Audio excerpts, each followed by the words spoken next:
Il semblerait que les films de monstres reviennent à la mode. Ce style de cinéma a eu son heure de gloire dans le passé, et depuis, même si on a eu quelques pépites comme Jurassic Park, ça faisait un moment qu'on n'avait pas eu ce genre de film. Jusqu'en 2014 avec Godzilla de Gareth Edwards. Un film plutôt controversé, à tort selon moi puisqu'il réussit à bien nous divertir, sans nous donner une overdose d'action et de monstres, avec une mise en scène très efficace qui installe une belle tension tout au long du film. Mais force m'est d'admettre, Godzilla est raté sur un point, à trop vouloir cacher son monstre, on finit par le faire oublier. Et Godzilla est juste de passage dans un film qui porte son nom, ça la fout mal.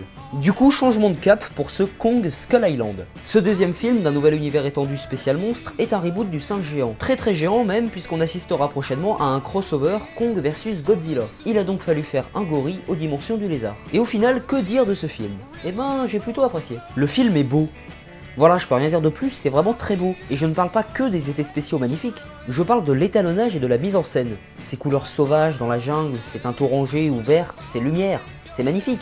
Le bestiaire est bien fourni et la première partie est vraiment très agréable. Elle consiste en une balade dans cette jungle inconnue et sauvage. C'est simple, moi je suis totalement fan de ce genre de choses.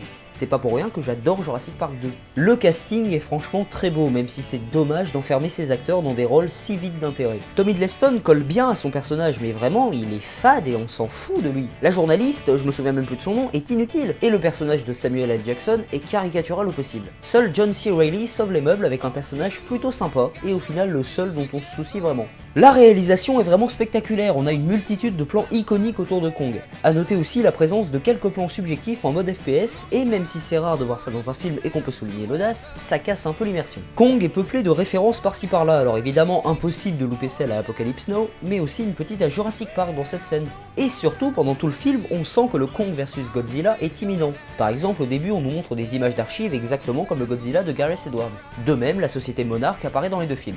Enfin bref, Kong Skull Island, c'est un film plutôt sympa. Évidemment, il faut pas trop réfléchir, c'est un blockbuster d'action, mais qui possède une véritable identité visuelle. Et ça me plaît.